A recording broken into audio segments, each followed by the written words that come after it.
Walker tonight, winning rural Wisconsin in a big way, winning non-union households in a big way. Here's the governor.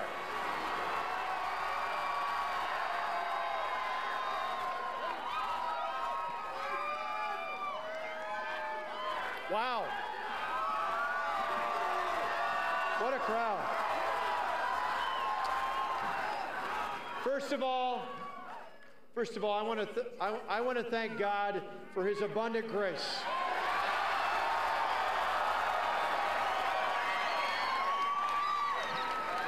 Next, I particularly want to thank not all of you here, but people all across the state.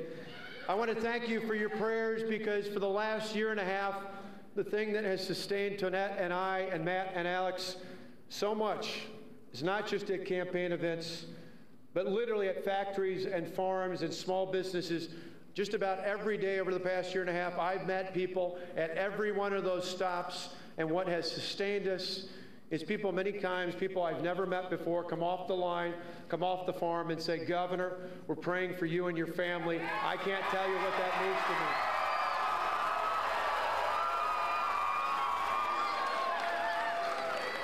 And speaking of my family, how about keeping Tonette as the First Lady of Wisconsin?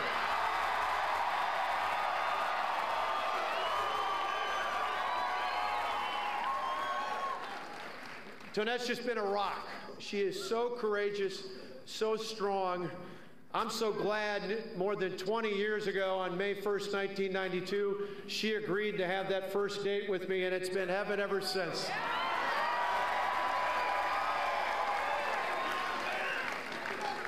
Together, we're proud to have two sons.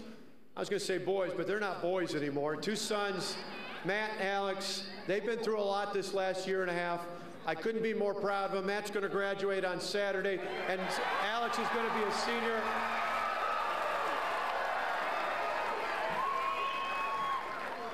They've just been spectacular. And Tonette mentioned the rest of our family. My mom and dad. I know a lot of you at our victory centers have got my mom's chocolate chip cookies. You got to love those.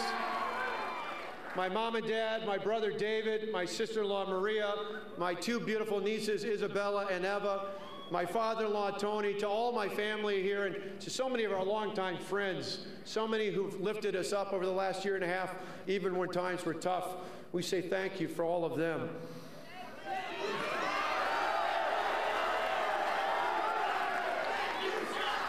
Well, thank you. Thank you.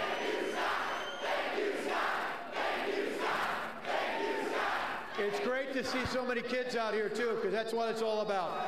Faith, family, and freedom. I want to thank our tremendous Lieutenant Governor, Rebecca Kleefisch.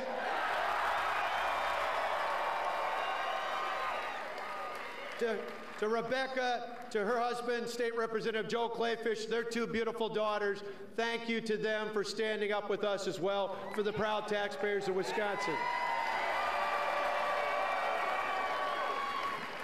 And I want to thank my incredible staff, both on the campaign and in the cabinet and our Capitol staff, to all the tremendous volunteers from all across the state. Tonette talked about it, more than 4 million voter contacts. The staff, the volunteers, the supporters, we cannot thank you enough. Thank you to all of you here. There's a tent outside with an overflow because we couldn't violate the fire code here, but there are people all over this area and all across the state. On behalf of our family, we say thank you to all of you.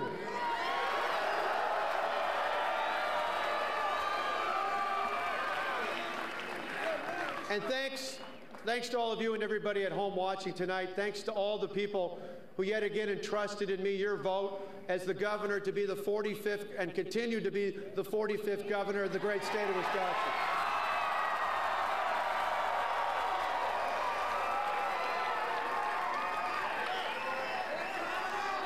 I want to tell you something, though.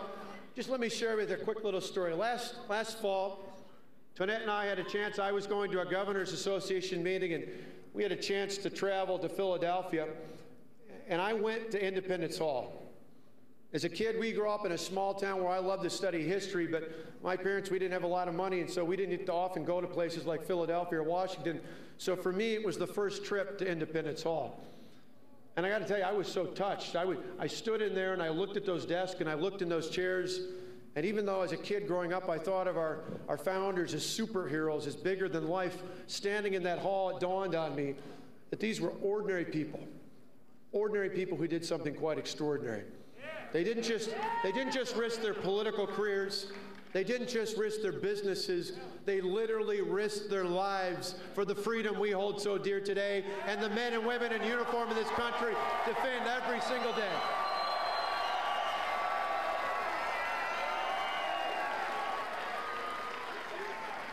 Moments like that remind me why America and why Wisconsin are so great. You see, what has made our country unbelievable, what has made the United States of America exceptional, what has made the United States arguably one of the greatest countries in the history of the world, is that in times of crisis, be they economic or fiscal, be they military or spiritual, in times of crisis, what has made America amazing has been the fact that throughout our history, throughout the more than 200 years of our history, there have been men and women of courage who stood up and decided it was more important to look out for the future of their children and their grandchildren than their own political futures.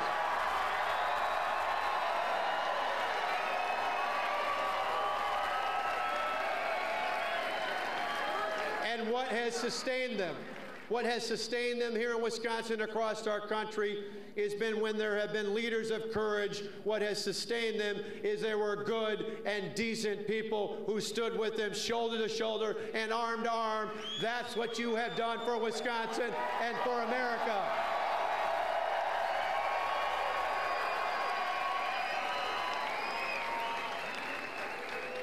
Tonight we tell Wisconsin, we tell our country, and we tell people all across the globe that voters really do want leaders who stand up and make the tough decisions.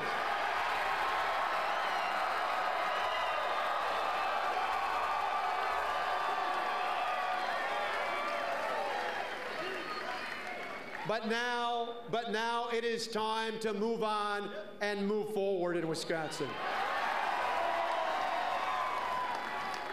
Tomorrow I'll meet with my cabinet in the state's capital, and we'll renew our commitment to help small businesses grow jobs in the state. We'll renew our Governor Scott Walker. To grow the quality of life for all of our citizens, both those who voted for me and those who voted for someone else. Because tomorrow is the day after the election. And tomorrow, we are now no longer opponents. Tomorrow, we are one as Wisconsinites. So together, we can move Wisconsin forward. Governor Scott Walker giving his acceptance speech as he has defeated the recall effort here in Wisconsin. We'll have more coverage from Madison when we come back here on a live edition of The Ed Show. Stay with us.